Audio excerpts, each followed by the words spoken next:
ఇప్పుడు ఒక్క మాట నేను మీకు చెబుతా, సుందరకాండ ఎందుకు చదవమన్నారు. ఈ 3 ఆటంకాలు దాటి లంకగేతించిన్ భూజాతనం గంచి ఆ ఉంగరం విచ్చి ఆనందముప్పంగ భూజాతనం గంచి ఆనందముప్పంగ ఆ ఉంగరం విచ్చి ఆ రత్నముందెచ్చి శ్రీరాముకున్నొచ్చి సంతుష్టిని చేసి అక్కడికి వెళ్ళి ఆవిడికి ఉంగరం ఇచ్చావయ్యా, అక్కడి నుంచి రత్నం పట్టుకొచ్చావయ్యా, హాయిగా ఇక్కడ శ్రీరాముడికి ఇచ్చావయ్యా, ఇదంతా నీ వల్లనే సాధ్యమైంది కదా అన్నాడు.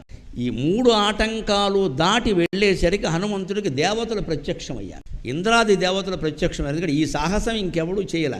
రావణాసురుడు ఇంతకుముందే 25 మందిని ఎత్తికెళ్ళిపోయినా ఎవడూ ఈ సాహసం చేయలే. అప్పుడు దేవతలు ప్రత్యక్షమై ఆయనతో అన్నదేమిటో తెలుసా? యశ్యత్వేతాని చత్వారి వారణే వానరేంద్ర యథాతవ యశ్యత్వేతాని చత్వారి వానరేంద్ర యథాతవ ధృతిర్దృష్టిర్మతిర్దాక్ష్యం సకర్మసు నసీదతి. నీ చరిత్ర మొత్తం చూస్తే ఒక్క విషయం తెలుస్తుందయ్యా హనుమాన్, 4 లక్షణాలు కలిగిన వాడు ప్రపంచంలో ఏ పనిలోనూ ఓడిపోడు అన్నాడు. అందుకోసం అన్ని పనులు అవుతాయి అన్నారు. ఏమిటా 4 లక్షణాలు? ధృతి, దృష్టి, మతి, దాక్ష్యం. ఇప్పటికి కూడా ఉపయోగించేవి ఈ 4. కాగితం మీద రాసుకుని మనలో ఉన్నాయా లేదా చూసుకోవాలి. ముందు ధృతికి, ధైర్యం ఉండాలి. ప్రతిదానికి భయపడుతూ ఉంటే ఏ పని చెయ్యలేము. యథవ ప్రాణం ఎప్పుడైనా పోయేది. కొన్నింటికి తెగించాలి. ఆ ధైర్యం లేనివాడు ఏ పని చేయరు. అన్నిటికీ భయపడతాడు. అన్నింటికీ తోడు కావాలి. ఎవరో 4 ఉండాలి. ఎవరు ఉంటారమ్మా జీవితాంతం తోడు? అంటే మనమే ధైర్యం తెచ్చుకోవాలి. ధృతికి, దృష్టికి అంటే ముందు చూపు ఉండాలి. ఒక పనిని తలపెట్టాం, ఉద్యోగం, పెళ్లి సంబంధమే కాదు, ఆస్తులు కొంటున్నాం, ఈ నిజమే కొనేస్తాం, ఈ షేర్లో పెడుతూ ఉంటారు చాలామంది. దృష్టి ఉండదండి. ఇది పెరిగింది పెట్టేయి, అది తరిగింది అమ్మాయి, అంతే. ఇంకా ఈ పెరిగినప్పుడల్లా ఏదో పెట్టేసి తరిగినప్పుడల్లా అమ్మేసేవాళ్ళు ఒక ఏడాది అయ్యాక లెక్క చూసుకోండి, ఓ 10-15 లక్షలు శ్రీమద్రమారమణ గోవింద అయిపోయి ఉంటాయి. ఎందుకు ఈ జోదం? అసలు షేర్లు ఎలా పెరుగుతాయో తెలుసునా? ఆ కంపెనీకి విపరీతంగా లాభాలు వస్తే మన షేర్ పెరుగుతుంది, కానీ మామూలుగా ఎలా పెరుగుతుందండి? వీళ్ళు అమ్మేసరికి అది తరిగిపోతుంది, వీళ్ళు కొనేసరికి పెరిగిపోతుంది. అంటే పెంచుతున్నది వీళ్ళే, తగ్గిస్తున్నది వీళ్ళే. ఇంకెంతకంటే అమాయకత్వం ఉందా?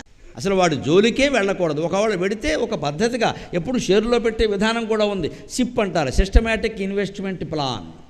నెలకింత అని మ్యూచువల్ ఫండ్లోనూ షేర్లోనూ పెడుతూ ఉంటే ఆ నెల ఒకే అమౌంట్ పెడుతూ ఉంటే 10 ఏళ్ళైనా ఎక్కడికి పోదమ్మా, వస్తూ ఉంటుంది, పెరుగుతూ ఉంటుంది, తరుగుతూ ఉంటుంది. మన డబ్బు ఎక్కడికి పోదు. బ్యాంక్ డిపాజిట్ కంటే ఎక్కువ వస్తుంది. చేయొచ్చు, ఆ వ్యాపారం చేయొచ్చు, కానీ తెలివిగా చేయాలి. ఇది దృష్టికి. ముందు చూపు ఉండాలి. ముందు చూపు లేకుండా పెరిగింది కాబట్టి పెట్టి, తరిగింది కాబట్టి తీసాడు, నువ్వు తీయడం వల్లే తరిగింది అది. ఎన్నికలకు ప్రచారానికి వచ్చే నాయకులు చూడు, మందే మొత్తం అందరూ మందే, ఈ మామిడి కుదురంతా మందే, ఇక నువ్వు ఒక్కడవైతే వీడు ఓట్లు లేకపోయినా ఎగ్గుతాడుగా, రావడం ఎందుకు? ఇదో పెద్ద నాటకం. మొత్తం అంతా మందే అని ఎందుకంటారంటే మనకే వేసేయమని చెప్పడానికి. మనం కూడా ఏమనుకుంటాం, మొత్తం అంతా వాళ్ళదేనట, మనం కూడా వేసేద్దాం. ఇలా అనుకుని వేసిన వాళ్ళ వల్ల ఆయన నెగ్గాడు, అది విషయం. వీళ్ళు వేయిపోతే ఆయన ఎక్కడ. అందుకే ఓటేసినప్పుడు కూడా వాళ్ళ మాటలు కాదు మనం నమ్మాల్సింది. మంచి వ్యక్తి ఎవరు, వాడు ఏ పార్టీ అయితే మనకేమండి. ఇది ఎక్కడ గోలా? పార్టీని నాయకుడిని చూస్తారు అర్థం లేకుండా. ఇండిపెండెన్స్ ఎవరు మహానుభావులు పోటీ చేసినా నెగ్గడల్లా ఈ దరిద్రం కారణంగా. ఆయన ఇండిపెండెంట్గా పోటీ చేయొచ్చు, గంటో చెప్పో గొడుగో ఏదో ఒకటి ఇస్తారు, ఇవని. ఆయన మంచివాడు, వేయడానికి మనకేమిటండి? మనం ఎలా ఉంటే ఈ నెగ్గడ కదా, నెగ్గాలా? నీ అహంకారం కాకపోతే నువ్వు వేస్తే నెగ్గాలా? అది అహంకారం. నీ అభిప్రాయం చెప్పమన్నారు కానీ వాడు నెగ్గేలా వేయమని చెప్పలేదండి. ఈయన మంచివాడు కాబట్టి మేము ఓటేస్తామంటే ప్రతి ఎన్నికల్లో మంచివాడికే ఓట్లు పడతాయమ్మా ఖచ్చితంగా, అహంకారులకు పడవు. మనం అలా చెయ్యి. పార్టీలు, ప్రచారాలు, నాయకులు, ఈ దరిద్రం అంతా వచ్చేస్తుంది. దానికి కూడా సుందరకాండే ఉదాహరణ. దృష్టి, ముందు చూపు ఉండాలి అన్నది. మతికి, మేధ అంటే తెలివితేటలు. పని చేస్తున్నామంటే తెలివి ఉండాలి. ఆ తెలివి లేకపోతే పని నాశనం అయిపోతుంది. లేకపోతే మందకొడి మనుషులం అయిపోతాం ఖచ్చితంగా. ఇందాక అంతఃపురంలో వెతుకుతున్నప్పుడు ఆయన అనుకున్నాడు తెలివిగా, సీతాదేవిని మరి ఇక్కడ వెతక్కపోతే ఎక్కడ వెతుకుతాం అని అంతఃపురంలోకి వెళ్ళాడు. రావణాసురుడు పక్కనే మండోదరను చూశాడు, భ్రమలో పడ్డాడు పాపం. వెంటనే ఆస్ఫోటయామాస చుచుంబ పుచ్చం ననాద జగామ అని పాటలు పాడేశాడు, ఆటలు ఆడేశాడు, తోక ముద్దు పెట్టుకున్నాడు. సీతాదేవి దొరికింది అన్నాడు. భ్రమలో పడ్డాడు. మనం కూడా భ్రమలో పడతాం పనులు అవుతుంటే. అందుకే చదవమన్నారు గ్రంథం. ఆంజనేయుడు కూడా భ్రమలో పడ్డాడు. హనుమంతుడు భ్రమలో పడ్డాడా అని దానికి పూర్వజన్మ కథలు పెట్టడం ఇదో అజ్ఞానం. మా పండితులు ఇలాంటి పనులు చేస్తారు. ఏం పూర్వజన్మ లేవు దీని వెనకాల. ఆయన భ్రమలో పడ్డాడు, మనము పడతాం. అందుకే చెప్పారు. పుట్టుకతోనే ఎవరో గొప్పవాళ్ళు కాదండి. నేను గొప్పవాడిని ఆయన అనలేదు ఇక్కడ, మనమే అంటున్నాం అనవసరంగా. అందుకే మనం దేవతలకు దూరం అయిపోయాం, దెయ్యాలకి దగ్గరయ్యాం. దేవతలు కూడా మనలాంటి వాళ్ళే, పుట్టారు, పెరిగారు, కష్టపడ్డారు, సాధించారు. మనము అంతే. ఈయన అల్లరి చేశాడు, శాపానికి గురయ్యాడు, తర్వాత బాగుపడ్డాడు. మనము అంతే. ఆ మాత్రం గ్రహించడానికి హనుమంతుడిని అవమానించినట్టు కాదు అది. ఆయన పొరపాటు పడ్డాడు. పడిన తర్వాత ఏమనుకున్నాడు, సీతాదేవి దొరికింది అన్నట్టు. నా పిచ్చి కానీ ఈవిడ రావణాసురుడు పక్కలో పడుకుంది, సీతాదేవి ఇక్కడ పడుకుంటే నేను ఇక్కడికి రావడం ఎందుకు, ఖర్చులు దండగా. సీతాదేవి రావణాసురుడు చెయ్యి మీద ఉంటే నేను రావడం ఎందుకు, పని లేక, పైగా వెళ్ళడం ఎందుకు, వెనక్కి ఈ వార్త రాముడికి చెప్పి గుండె పగిలేలా చేయడానికా, ఇంకా దేనికి ఇక్కడ. సీత ఇలా చేస్తుందా, ఆమెను చూడలేదు మనిషిని, కానీ ఎంత నమ్మకం అంటే రాముడు చెప్పిన ప్రకారం ఆలోచిస్తే సీత ఇటువంటి పని చెయ్యదు, అందువల్ల ఈవిడ సీత కాదు, ఇది మతిహి నిర్ణయించుకున్నాడు. పైగా అప్పుడేమన్నాడు, ఇంకో ఆలోచన వచ్చింది, అయ్య బాబోయ్ వీడి దుంపదగ, ఇంత సౌశీల్యవతి, ఇంత సౌందర్యవతి, నా చేత సీతాదేవేమోను నన్ను భ్రమలో పడేసిన ఆవిడ భార్యగా ఉండగా మళ్ళీ వీడికి పరస్త్రీ ఎందుకండి, వీడిని నాశనం అయిపోవడానికి కాకపోతే అనుకున్నాడు. పోనీ ఏమైనా లేరా, ఆవిడ చాలా అందమైంది, పైగా మండోదరి సవాల్ చేసింది రావణాసురుడిని, విద్యలో కానీ శీలంలో కానీ వ్యక్తిత్వంలో కానీ సీత నా ముందు ఎలా సరిపోతుందో తీసుకురా, నీ కర్మగాలి ఆవిడ పాల్పడ్డామని చెప్పింది, రామాయణంలో ఉంటుందన్నమాట. అంతటి వ్యక్తిత్వం మండోదరిది. మండోదరి ఏమీ తక్కువ కాదు. అందుకే అహల్య, ద్రౌపది, సీత, తారా, మండోదరి తథా పంచకన్యా స్మరే నిత్యం మహాపాతక నాశనం అన్నారు. మండోదరిని స్మరించినా కూడా పాపాలు పోతాయి. రాక్షసుల్లో కూడా గుణాన్ని బట్టి గౌరవించిన ఏకైక జాతి హిందూ జాతి, ఏకైక ధర్మం హిందూ ధర్మం. కులాన్ని బట్టి గౌరవించకుండా మనం ఎప్పుడు గుణాన్ని బట్టి గౌరవిస్తాం. రాక్షసులందరూ దుర్మార్గులు కాదు. బలిచక్రవర్తి మహాసౌజన్యమూర్తి, ప్రహ్లాదుడు మహాభక్తుడు, ఇగో విభీషణుడు, ఆయన ఎంతో ఉపకారం చేశాడు. మండోదరి సీతతో సమానంగా గౌరవించారు. అంచేత గుణాన్ని బట్టే మన హిందూ జాతి స్త్రీలని పురుషుల్ని గౌరవించింది, కానీ పుట్టుకను బట్టి ఎవరిని అవమానించలేదు, పుట్టుకను బట్టి ఎవరిని గౌరవించలేదు. మనం ఇప్పుడు పుట్టుకను బట్టి ఎవరిని అవమానిస్తున్నామంటే మనం హిందువులం కాదు, హిందుత్వం మనకు అర్థం కాలేదు. హిందువులు అలా చెయ్యరు. ఇది ఈ పురాణమే సాక్ష్యం. ఇది మతిహి దృష్టిహి ధృతిహి దృష్టిహి మతిహి దాక్ష్యం. తెలివితేటలతో ఆలోచించాలి. దాక్ష్యం అంటే సమర్థత, అంటే అసమర్థుడైన వాడు ఎప్పుడూ ఏ కార్యాన్ని సాధించలేడు. అందుకే ఆయన ఏం చేశాడు, అశోకవనంలో 4 చెట్లు పడగొట్టాడు, తొడగొట్టాడు, మెడగొట్టాడు, వాళ్ళని పిలిచాడు, తన సమర్థత ఏమిటో చూపించాడు. అంతేకాదు, రావణాసురుడు సభలోకి వెళ్ళినప్పుడు నిలబెట్టి మాట్లాడుతూ ఉంటే కోతివి నీకు ఆసనం ఎందుకంటే విభీషణుడు అన్నాడు, దూతగా వచ్చాడయ్యా, దూతని ఆసనం మీద కూర్చోబెట్టడం ధర్మం అన్నాడు. డాడ్, రాముడు దూతను నేను గౌరవించేది ఏమిటంటే నీ ఆసనం నాకు అక్కర్లేదు అని మహావాలగాత్రం అని తోక చుట్టి రావణాసురుడు సింహాసనం కంటే పైకి లేపి దాని మీద కూర్చున్నాడు. అది హనుమంతుడు. నువ్విచ్చేది ఏమిటి, బోడాసనం అని ఇంగ్లీషు మాట్లాడు ఉంటాడు బహుశా. టేక్ యువర్ ఓన్ సీట్ అంటాం కదా, ఆయన ఓన్ సీట్ ఆయన తీసుకున్నాడు. అక్కడ నా సీటు నేను సంపాదించుకుంటాను, నువ్వు ఇచ్చేది ఏమిటయా అని శుభ్రంగా పైకి కూర్చొని రామాయణంలో ఉన్న విషయం అది. నేను చదివి చాలా ఆనందించే ఇటువంటి చమత్కారాలు కూడా వాల్మీకి రాశాడు రాని. అలాగ మతిహి ధృతిహి దృష్టికి మతిహి దాక్ష్యం, ఈ 4 లక్షణాలు ఉంటే హనుమంతుళ్ళ మనం కూడా పనులు సాధిస్తాం. అవన్నీ చేశాడు కాబట్టి ఇప్పుడు కవిగారు అంటున్నాడు, కుంభకర్ణ సుగ్రీవుని నంగదుంజంబవంతాది వీరాదులను కూడి ఆ సేతువుం దాటి ఆ వానరుల్ మూకపెన్ మూకలై దైత్యులందృంచగా సుగ్రీవుడు, అంగదులు మొదలైన వాళ్ళందరితో కలిసి సేతువు నిర్మించి ఆ సేతువుని దాటి మీరంతా వానరులు పెన్మోకలై దైత్యుల్ని సంహరించారయ్యా అంటున్నారు అచ్యుతరామయ్య గారు దండకంలో. దైత్యులందృంచగా రావణుండంత కాలాగ్ని రుద్రుండునైపోరి బ్రహ్మాండమైనట్టి ఆ శక్తిని వైచి ఆ లక్ష్మణుని మూర్ఛనొందింపగా అప్పుడే పోయి సంజీవనిని తెచ్చి సౌమిత్రికిన్నిచ్చి ప్రాణంబు రక్షింపవే. ఇంతమంది పెద్దవాళ్ళు చనిపోయేసరికి రావణుడికి చాలా కోపం వచ్చింది. తన కుమారుల్లో సగం మంది పైన చనిపోయారు, మహావీరులు చనిపోయారు.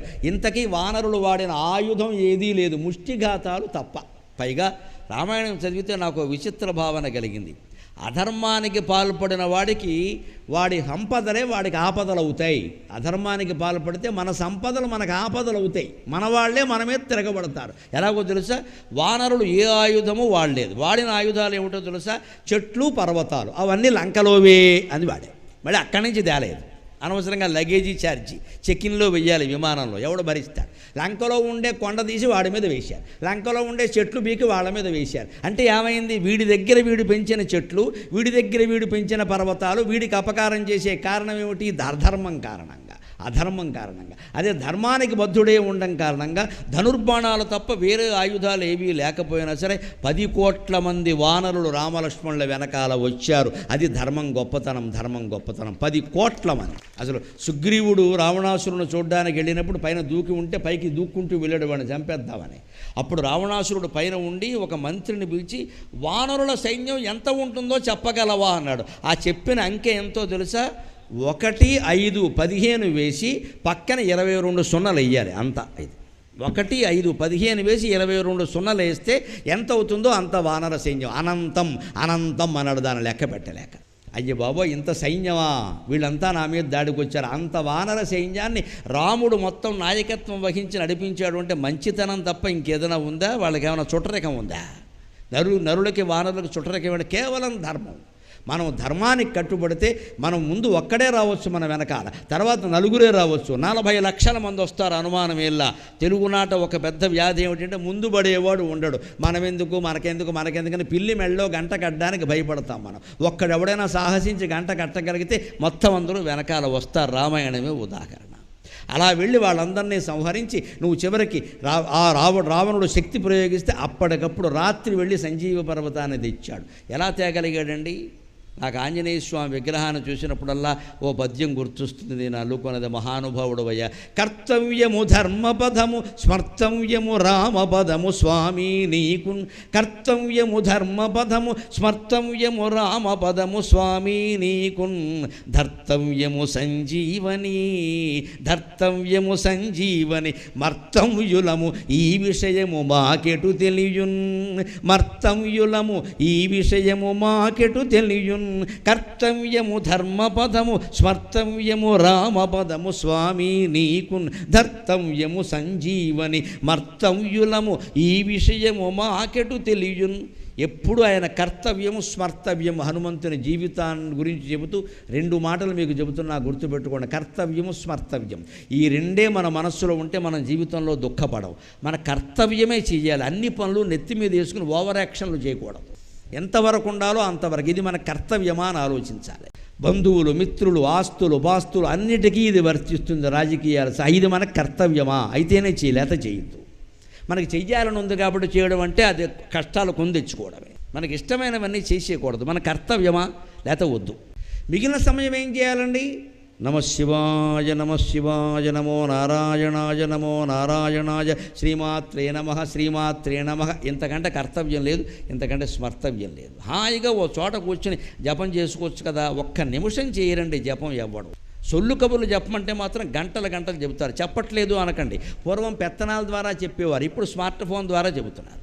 అసలు ఈ చెవి దగ్గర నుంచి చెయ్యి తీయరు, ఫోన్ తీయరు. ఇలా పెట్టుకుని పైగా మధ్యలో కూడా ఇలా ఇంకా మాట్లాడేది. అది కూడా నా దరిద్రం. అలా మాట్లాడాలా? నా పని అయ్యాక ఫోన్ చేయమని చెప్పొచ్చు కదా. ఈ మెడ దగ్గర నుంచి పెట్టుకోవడం ఏంటమ్మా? వ్యాధులు వస్తాయి, లేజర్ కిరణాలు, అవన్నీ చచ్చిపోతారు మనుషులు. చెవి వాచిపోతుంది, చెవులు వినపడవు. ఇంకా ఈ ఫోను ఒక ఏడాది పాటు అలా వాడామంటే 2 చెవులు పాడైపోతాయి. అంత అవసరం ఏంటి? తర్వాత చేయమని చెప్పొచ్చు కదా. పని అయ్యాక మాట్లాడతానని ఆఫీసులో ఫోను, బస్సులో ఫోను, రైల్లో ఫోను, వంట చేస్తే ఫోను, పెంట చేస్తున్న ఫోనే. అంత అవసరమా? మిగిలిన సమయం అంతా భగవద్ధ్యానానికి కేటాయించలేవా? అది స్మర్తవ్యం, కర్తవ్యం. కాబట్టి ఆయన అవసరమైనప్పుడు తెల్లారేలోగా సంజీవ పర్వతం తేవాలంటే వెళ్ళిపోయాడు. మళ్ళీ ఆలోచించలేదు. పైగా అక్కడికి వెళ్ళాక సమస్య వచ్చింది. దక్షత అంటే అదే. వెళ్ళిపోయాడు. ముందు చూసి రమ్మంటే కాల్చి వచ్చే రకం కదా, వెంటనే వెళ్ళిపోయాడు. వెళ్ళాక అనుమానం వచ్చింది. ఆయన ఏవో చెప్పాడు 4 మాటలు, కంగారులో గుర్తు చేసుకోలేదు. విశల్యకరణి, సంధానకరణి, సంజీవకరణి, ఇలా ఏవో చెప్పాడు. ఏవో ఆ కరణి ఈ కరణి అన్నాడు. మనకు గోకర్ణం తప్పితే ఏం గుర్తు రావట్లేదు అని హనుమంతుడు అక్కడికి వెళ్ళాక ఈ మూలికలు ఉంటాయే వాటిని వెతుకుతున్నాడు. పాపం అవి రాత్రిపూట వెలుగుతాయి. అంత గొప్ప మూలికలన్న మన ఆయుర్వేదం ఎంత గొప్పదో చూడండి. రాత్రిపూట వెలుగుతాయి మొక్కలు, లైట్లు వెలిగినట్టుగా. అంత గొప్ప ఔషధులు పర్వతాల్లో ఉంటాయి. గనులు పేరు మీద వాటిని తవ్వేయడం ఉందే వైద్యాన్ని మొత్తం నాశనం చేయడమే లెక్క. కొండల్ని కొండల్లాగే ఉండనియ్యాలి, మనం తవ్వేయకూడదు. కొండల మీద చెట్లు మామూలుగా నేల మీద పెరగని చెట్లు అక్కడ పెరుగుతాయి. ఎందుకంటే ఇంత ఎత్తు కొండ ఉంటుంది, ఆ శిఖరం మీద వాన కురుస్తుంది. అక్కడ ఔషధుల కారణంగా అద్భుతమైన మొక్క పెరుగుతుంది. ఆయుర్వేద విద్వాంసులు కనుక అక్కడికి వెడితే మురిసిపోతాడు. నేను ప్రపంచం అంతా వెతుకుతున్నాను ఈ మొక్క కోసం, దొరకలేదని. ఇవాళ ఎందుకు దొరకట్లేదంటే కొండలు లేవు, గుట్టలు లేవు, రోడ్లు లేవు, ఇళ్ళు లేవు, మొత్తం ఆక్రమించేయడం, అపార్ట్మెంట్లు కట్టేయడం అంతే. మనుషులు పెరిగిపోయారు, నీళ్లు అన్నం లేకుండా పోయింది. కొండలను కొండల్లాగే ఉండనియాలి, నదులు నదుల్లాగే ఉండాలి, అరణ్యాలు అరణ్యాల్లాగే ఉండాలి, మనం మనలాగే ఉండాలి. మనం మనలా ఉంటే అవన్నీ బాగుంటాయి. అవేమో తప్పు చేయట్లా, మనమే చేస్తున్నాం. అనడానికి కూడా హనుమంతుడి జీవితం ఉదాహరణ. ఆయన ఏం చేశాడు, అక్కడికి వెళ్ళాక ఓషధులు మెరుస్తున్నాయి, అన్నీ మెరుస్తున్నాయి. నాలుగే చెప్పాడు సుషేనుడు, ఇక్కడేమో 40 కనపడుతున్నాయి, ఇందులో ఏదో ఎందుకు వచ్చిన గొడవ అని మొత్తం లేపేశాడు. అదే ఆయన సమర్థత. మళ్ళీ తర్వాత ఎంత బాధ్యత అంటే సుషేనుడు ఇక్కడికి వచ్చిన తర్వాత ఆ 4 తెచ్చావంటే 4 సంగతి నాకు తెలియదు, నువ్వు పైకొచ్చి చూసుకో అన్నాడు. అది దక్షత. సుషేనుడు పైకొచ్చి చూసుకుని ఆ 4 తీసుకున్నాక, హనుమాన్ ఇంత పర్వతం ఎందుకు తెచ్చావయ్యా అనవసరంగా, నా పాటలు ఏదో పడతా, నీకెందుకు, నువ్వు ముందు వైద్యం చేయి అని వైద్యం పూర్తే లక్ష్మణుడు లేచేలోగా ఈ పర్వతాన్ని మళ్ళీ అక్కడ పెట్టి వచ్చాడు. That is Hanuman.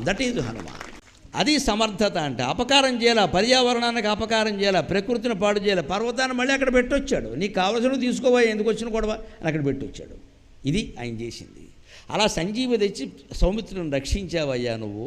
అందుకని అప్పుడు రావణుంజం అవారందరిన్ రావణుంజంపగా అంతలోకంబులానందమయ్యుండ అవ్వేళలన్ వేడుకన్ దోడుకన్ వచ్చి సీతామహాదేవినంచెచ్చి శ్రీరాముతో చేర్చి అయోధ్యకున్ వచ్చి పట్టాభిషేకంబు సవరంభమయ్యున్న నీకన్నా నాకెవ్వరున్ కూర్మి లేరన్ సుమన్నింపడి. అంత యుద్ధము జరిగి సీతాదేవితో సహా రామచంద్రమూర్తి పట్టాభిషేకం చేసుకున్న సందర్భంలో అందరికీ ఆయన వానరులందరికీ కృతజ్ఞతలుగా బహుమతులు పంచిపెడుతుంటే సీతాదేవి అడిగింది, పాపం ఒక 100 మందికి పంచేశాక ఈవిడ అంతవరకు చూస్తోంది, హనుమంతుని పిలుస్తారేమో, ఏదన్నా బతుకు కాపాడింది ఆయన లేకపోతే నేను ఏమయ్యేదాన్ని, ఈ పెద్ద మనిషి ఆయన పట్టించుకోవట్లేదు, కష్టపడిన వాళ్ళని పట్టించుకోవట్లా, ఈ కోతులన్నిటికీ ఇస్తున్నాడు ఇక్కడ అని ఆయన ఏవో పట్టుకెళ్ళి రత్నాలు వజ్రాలు ఇస్తూ ఉంటే పక్కన రామచంద్రమూర్తిని ఇలా నెమ్మదిగా అంటుంది ఆవిడ, అనుమానం లేదు, ఊరుకో అన్నాడు ఆయన. ఎందుకు, సీతాదేవికి చెప్పాడు, అక్కడ రామాయణంలో ఉంటుంది ఆ విషయం. హనుమంతుడికి కదా, హనుమంతుడికి ఇవ్వదగిన వస్తువు నా దగ్గర ఏమీ లేదు సీత, నా ప్రాణం ఇచ్చేయమంటావా అన్నాడు. అది రాముడు. రామాయణం అంటే కృతజ్ఞత. ఆయన ఏదో హారం ఇచ్చాడు, ఆ హారాన్ని హనుమంతుడు బాగా పూసలన్నీ లాగాడు, కెలికాడు, అందులో రామనామం లేదు. ఇది నన్ను మన్నించండి, జనప్రచారంలో ఉన్న కథ రామాయణంలో లేదు. వాస్తవం నేను చెప్పాలి కదా, కానీ రామాయణంలో ఇంతకంటే గొప్ప విషయం ఉంది. అక్కడ రాముడు ఏమంటాడు అంటే, ఏకైకస్యోపకారస్య ప్రాణాం దాస్యామి తే కపే. హనుమాన్, నీకేమి ఊహమంటావయ్యా, అందరికీ ఇవ్వడానికంటే వజ్రాలు హారాలు ఉన్న నీకేమిస్తామయ్యా, ఈ హారాలు నీకు సరిపోతాయా? ఏకైకస్యోపకారస్య ప్రాణాం దాస్యామి తే కపే శేషస్య ఇక ఉపకారాణం భవామి రుణినో వయం. ఇది రాముడు మాట. వీళ్ళందరికీ ఇవ్వడానికి ఏవో ఉన్నాయ్యా, నీకు ఇవ్వాలనుకో, నీవు చేసిన ఒక్క ఉపకారానికే నా ప్రాణం ఇచ్చేయాలి. అసలు సీతాదేవిని చూసి వచ్చి నాకు సీతాదేవి బతుకుంది, దృష్టా సీత అని చెప్పావే, అప్పుడే నా ప్రాణం ఇచ్చేయాలి నీకు. ఇంకో మార్గమే, అంతకంటే అది అంత ఉపకారం, అది దానికి ఏం బహుమతులు ఉండవు, అదే ఛార్జీలు ఇచ్చి పంపించే విషయం కాదు, అది లేకపోతే మంత్రి పదవి ఇచ్చి గౌరవించేది కాదు, ప్రాణమే ఇచ్చేయాలి. మరి ప్రాణం ఇచ్చిన తర్వాత మనిషికి ఇంకేం ఉండదు కదా. నువ్వు చేసిన ఒక్క ఉపకారానికే నా ప్రాణం ఇచ్చేయాలి. మరి అది ఒక్కటేనా నువ్వు చేసింది? సముద్రాన్ని దాటావు, అంత ఉపకారం చేసావు, సీతాదేవి జాడ చెప్పావు, రాక్షసుల్ని చంపావు, లంకని కాల్చావు, ఎంత హడావుడు చేసావు నా కోసం. నేను ఇవన్నీ చేయమని చెప్పానా? నేను చూసి రావయ్యా అన్నాను, నువ్వు కాల్చి వచ్చావు మొత్తం. రాముడు అంటే ఏమిటో తెలియజేసావు. పైగా వాడు గుండెలు అదిరిపోయేలా ఒక మాట మాట్లాడు, రావణాసుర ఎవరితో యుద్ధం చేస్తున్నావు నువ్వు అన్నాడు. రాముడు అన్నాడు. రాముడా, నీకు తెలుసా ఆయన ఎవడో, నువ్వు ఎవడి చేతుల్లో ఓడిపోయావు అన్నాడు. కార్తవీర్యార్జునుడి చేతుల్లో. కార్తవీర్యార్జునుడు ఎవరి చేతుల్లో ఓడిపోయాడు? పరశురాముడి చేతుల్లో. పరశురాముడు ఎవరి చేతుల్లో ఓడిపోయాడు? రాముడి చేతుల్లో. బుద్ధి ఉందా లేదా? వాడితో ఆయనతో నువ్వు యుద్ధం చేసేదా? నీకంటే 4 రెట్లు పెద్దవాడు. నిన్ను ఓడించిన వాడు కార్తవీర్యార్జునుడు, ఆయన్ని ఓడించిన వాడు పరశురాముడు, ఆయన్ని ఓడించిన వాడు రాముడు. 4 రెట్లు పెద్ద ఆయనతో ఎలా యుద్ధం చేస్తావయ్యా? అర్థం లేకుండా మానయిక్ సింపుల్ థింకింగ్ లాజిక్ ఎల్కేజీ కుర్రాన్ని అడిగినా చెప్తాడు ఈ విషయం అన్నాడు. సమానంతో కూడా యుద్ధం చేయాలి. నీకంటే ఎంత అధికుడు రాముడు, అతనితో నువ్వెలా యుద్ధం చేస్తావు? ఇలాగ వాడిని మైండ్ గేమ్ అంటారా, మైండ్ గేమ్ ఆడేశాడు అక్కడ, వాడిని ఎంత నీరసపడిపోయేలాగా. తర్వాత యుద్ధంలో ఎంతమంది ప్రాణాలు పోయే పరిస్థితి వచ్చింది. నాగాస్త్రం వేస్తే ఇంద్రజిత్తు రామలక్ష్మణులు బంధింపబడ్డారు. ఆ ప్రమాదం నుంచి ఎవరు కాపాడారు? హనుమంతుడు. లక్ష్మణుడికి చనిపోయినంత పని అయితే ఆయనకి సంజీవన తెచ్చి ఎవరు కాపాడారు? మరి ఈ ఉపకారాలన్నిటికీ ఏమయ్యాలి హనుమాన్? నువ్వు లంకకి వెళ్ళి సీతాదేవి జాడ చెప్పినందుకే నా ప్రాణం ఇచ్చేయాలి కదా. ఇంకా ఈ ఉపకారాలన్నిటికీ ఏమి చేయాలి? భవామ రుణినో వయం అంటే రాముడు ఏమంటున్నాడంటే నేను నీకు జన్మజన్మలకి రుణపడి ఉంటాను అన్నాడు. అంటే మనం హనుమన్నామ సంకీర్తన చేస్తే రామనామ సంకీర్తన చేసినట్టే. ఎక్కడ సుందరకాండ చదువుతూ ఉంటామో, ఎక్కడ హనుమత్ సంకీర్తన ఈ ఆంజనేయ దండకం పఠింపబడుతూ ఉంటుందో అక్కడ రామానుగ్రహం సీతానుగ్రహం నిరంతరం ప్రసరిస్తుంది. ఇది సారాంశం. ఇంకొక మాట చెప్పుకొని 5 నిమిషాల్లో మనం సెలవు తీసుకుందాం. ఇంత గొప్పవాడివి కాబట్టి నీకేమీ ఇయ్యలేక ఇలా అన్నాడు కదా ఆయన. అందుకని ఒక్క మాట నేను చెబుతున్నానయ్యా.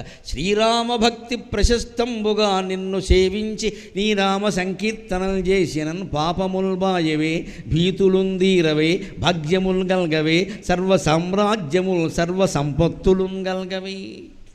నీ నామ సంకీర్తన జరిగి నీ చరిత్రను వింటే మా పాపాలన్నీ పోతాయి, మా భయాలన్నీ పోతాయి, మాకు భాగ్యాలు కలుగుతాయి, సంపదలు కలుగుతాయి, సామ్రాజ్యాలు కలుగుతాయి. అంతకంటే కావలసింది ఏమిటి?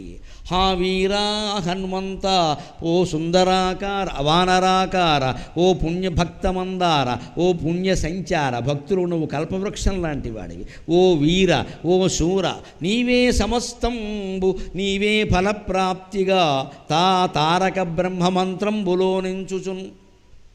రామ రామ అనేటువంటి నామాన్ని ఉచ్చరించేటప్పుడు దీనికి కర్త ఎవరు, భర్త ఎవరు, ఫలప్రాప్తి ఎవరు అంటే హనుమంతుడే హనుమంతుడే హనుమంతుడే అనుకుని చెయ్యాలి. ఎప్పుడు ఎంత దేవతలకైనా ఆప్తులు అంటూ కొంతమంది ఉంటారు. సీతారాములు మనకి వశం కావాలంటే వాళ్ళకి ఆప్తుడెవరు? హనుమంతుడు. అందుకని ఆయన్ని ప్రార్థిస్తే ఈయన రికమెండేషన్ చేస్తాడు. కాస్త వీడు నా భక్తుడు అస్తమాను అని చెబుతాడు. అందుకని అలాగ మన చుట్టరికాల్లో ఉన్నట్టే అక్కడ ఉంటుంది కాస్త. అందుకని నీకు నేను ఆప్తుడైతే రాముడికి కూడా అవుతానయ్యా, దానికి ఉంది. నిన్నే మూలమైన వ్యక్తిగా ఫలప్రాప్తిగా భావించి నేను తారక బ్రహ్మమంత్రంబు జపించుచున్. దానివల్ల కలిగే మేలేమిటో తెలుసా? వజ్రదేహంబునం దాల్చి. మన దేహాల ముందు వజ్రంగా మారతాయి. స్త్రీ పురుషులందరికీ కూడా ఇవాళ వజ్రదేహం అవసరం. నేను అమ్మాయిల్ని నా అమ్మాయిలుగా భావించి చెబుతున్నా, మీరు కూడా వ్యాయామం చేయాలమ్మా. గట్టి దృఢమైన దేహం సంపాదించుకోవాలి. ఎవడో వెనకాల పడగానే కియ్యమని అరిస్తే ఎవడు లేడు ఇక్కడ రావడానికి. గోబ్బ గలగొట్టేసేలా ఉండాలి వ్యవహారం. అందుకని ఎవడో మగాడు వస్తాడు, రక్షిస్తాడు. లేకపోతే రాత్రి ఆడాళ్ళు బయటికి వెళ్ళకూడదు. బయటికి వెళ్ళకుండా ఎలా ఉంటారండి? ఈవేళ పనులు ఎలా ఉన్నాయి? మన ధైర్యం మనం తెచ్చుకోవాలి. మన సమస్యలు మనం పరిష్కరించుకోవాలంటే మీరు హనుమంతుడు నమ్ముకుని మీరు వ్యాయామం చెయ్యండి. ఫిజికల్ ఫిట్నెస్ అంటే బలం, శరీర బలం సంపాదించాలి. పిడికిలు మూసి కొడితే మళ్ళీ ప్రాణాలు పోవాలి. చెప్తే బాగుండదు కానీ ఆయువు పట్టు ప్రదేశాలు కొన్ని ఉంటాయి. మొహమాట పడకుండా కొట్టేయాలంతే, ఒకటే దెబ్బ పోతాడు పైకి, ఒకటే దెబ్బ. ఆ మాత్రం ధైర్యం ఆడవాళ్ళు సంపాదించుకోవాలి కానీ ఊరికే ప్రభుత్వాన్ని తిడుతూ కూర్చోవడం, పోలీసులను తిడుతూ కూర్చుంటే ప్రయోజనం లేదమ్మా. అందుకని ఎవరికైనా ఆయన బలాన్ని ఇస్తాడు. వజ్రదేహంలా ఉంటుంది అది. అప్పుడు శ్రీరామ శ్రీరామయంచున్ మనఃపూతమై ఎప్పుడు తప్పకన్ గొల్తూ. మిగిలిన సమయం అంతా చదువుకునే సమయం, వ్యాయామం చేసే సమయం, ఏవో కొన్ని ముఖ్యమైన సమయాలు తప్పితే మిగిలిన సమయం అంతా మనం శ్రీరామ శ్రీరామ శ్రీరామ శ్రీరామ అనే జపం చేస్తే హనుమంతుడు మన అనుగ్రహిస్తాడు. హనుమంతుని యొక్క చరిత్ర చదివితే రాముడు అనుగ్రహిస్తాడు. మొత్తం ఉభయుల అనుగ్రహం మనం పొందగలుగుతాం. అలా పొందగలుగుతున్నానయ్యా నువ్వు బ్రహ్మవై అని చెబుతూ ఇంకొక మాట ప్రత్యేకంగా చెబుతున్నారు ఇక్కడ అచ్యుతరామయ్య గారు. ఓంకార హ్రీంకార శబ్దంబులన్ శాకిని ఢాకిని మోహిని గాలిదెయ్యంబులన్ నీదు వాలంబులన్ జుట్టి నేలన్ బడంగొట్టి నీ ముష్టిఘాతంబులన్ నీ బాహుదండంబులన్ రోమఖండంబులుంజేయవే. ఎప్పుడైనా ఇంట్లో దెయ్యాలున్నాయని కానీ, లేకపోతే ఎవరో చేతబడి చేశారని కానీ, బాణామతి చేశారని కానీ, ఇటువంటివి ఏమైనా భయాలు కలిగితే ఎవరన్నా చెబితే అక్కడ ఈ ఆంజనేయ దండకం చదువుకుంటే అటువంటి భయాలు ఏవి ఉండవు. ఇంకా ఇది అంత గొప్ప దండకం. ఎవరికి వారే చదువుకోదగిన దండకం. హనుమాన్ చాలీసా చదవచ్చు కానీ మనకు అర్థం కాదు, ఏదో మహిమ కోసం చదవాలి. ఇది అర్థమవుతుంది, మనస్సులోనే ఉంటాయి మహిమలన్నీ. అర్థమవుతుంది కాబట్టి హాయిగా ఉంటుంది. నేను వెళ్ళిన తర్వాత ఈ దండకాన్ని మొత్తం డీటీపీ చేయించి తలారి వాసు గారికి పంపిస్తాను. దాన్ని అక్కడ నెట్లో అందరికీ అందుబాటులో ఉండేలా చేస్తారు. ఇక్కడ కాగితాలు పంచిపెడదాం అనుకున్నాం కానీ ఇంతమంది కాగితాలు ఇస్తే సగం మంది ఇక్కడే బారేస్తారు మాకు తెలుసు. లేదు అందులో ప్రసాదం పొట్లం కట్టుకు పట్టుకెళ్ళిపోతాడు. ఈ వేషాలన్నీ నాకు తెలుసు, అందుకే నేను వద్దని చెప్పాను. నేను ఇప్పుడు మీకు ఆసక్తి కలిగింది కాబట్టి నేను వెళ్ళాక దీన్ని ఏమంటే అచ్చు తప్పులు కానీ అసలు తప్పులు కానీ ఏమీ లేకుండా పూర్తిగా డీటీపీ చేయించి ఆయనకి పంపిస్తాను. దాని తర్వాత ప్రింట్లు తీసి ఇవ్వాల్సిన వాళ్ళకి ఇస్తారు, నెట్లో పెడతారు. పెడితే అందరూ దాన్ని తీసుకోవచ్చు. హాయిగా దాన్ని నిత్యము పఠించండి. ముగిస్తూ ఒక్క మాట, బ్రహ్మతేజ ప్రభాభాసితం పైన ఎటువంటి దయ్యాలు ఉన్నాయి, ఏదైనా భూత ప్రేత పిశాచాలు ఉన్నాయన్నా ఈ దండకం చదువుకుంటే చాలు. వెంటనే ఆయన నీదు వాలంబునం జుట్టి నేలన్ బడంగొట్టి నీ ముష్టిఘాతంబులన్ బాహుదండంబులన్ రోమఖండంబులం చేసి ఒక్క గుద్దాడు అంటే వెంట్రుకలో 1000 వంతు అయిపోతుంది. ఆ దయ్యం ఉండదు. ఇంకా దానికి మళ్ళీ వాళ్ళని ఆశ్రయించి వీళ్ళని ఆశ్రయించి భూత వైద్యులను ఆశ్రయించి రకరకాల మోసాలకు గురయ్యే కంటే ఆంజనేయ దండకం చదువుకోవడం మంచిది. అంచేత కాలాగ్ని రుద్రుండవై బ్రహ్మతేజ ప్రభాభాసితం పైన నీ దివ్య తేజంబు చూపించుచు, బ్రహ్మతేజస్సుతో ఉండేటువంటి నీ దివ్య తేజస్సును నాకు చూపించవయా అని అంటూ ఆయన దీనంగా ఒక్క మాట అంటున్నాడు, నా రారనా ముద్దుకు నా కుమారాయటన్సున్ దయాదృష్టిని క్షించిన నేలు నా స్వామి.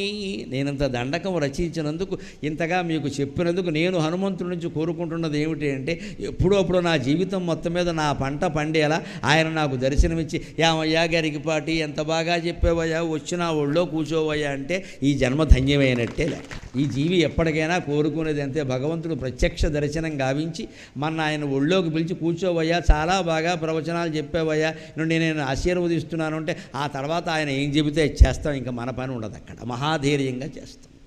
మొత్తం వీటి నుంచి నేను ఆశించేది అదే తప్ప మీ నుంచి కానుకలు కట్నాలు కాదమ్మ. కార్యకర్తలు సత్కారం చేస్తారు అంతే. మీరందరూ చూసి సంతోషించండి. మొత్తం అంతా వేదిక మీద వచ్చేసి నన్ను కప్పేద్దామని చూడకండి. వేదిక కూలిపోయే ప్రమాదం కూడా ఉంటుంది. మీ అందరి నుంచి నేను కోరుకునేది ఒక్కటే, నాకు పద్మశ్రీ బిరుదాన్ని కేంద్ర ప్రభుత్వం ప్రకటించగానే చాలామంది నాకు ఫోన్లు చేసిన వాళ్ళు మాకే వచ్చినట్టుంది అన్నారు. అదే నేను కోరుకునేది. ఆ భావంతోనే మీరు అంచేది ఇక్కడ సత్కారం జరిగితే మీకు జరిగినట్టే లెక్క. ఆచరణ తప్పితే గరికిపాటి నోటి నుంచి మరొక మాట రాదు. ఆరాధన కంటే ఆచరణ ముఖ్యం. ఇందులో ఏ ధర్మాలు ఏ నీతులు మనం చెప్పామో వాటిని ఆచరణలో పెడితే మీరందరూ నాకు సన్మానం చేసినట్టే లెక్క. సద్బ్రహ్మచారి నమో వాయుపుత్ర నమస్తే నమస్తే నమస్తే నమక మనోజవం మారుతతుల్య వేగం జితేంద్రియం బుద్ధిమతాం వరిష్టం వాతాత్మజం వానరయోధ ముఖ్యం శ్రీరామదూతం శిరసా నమామి. స్వస్తి.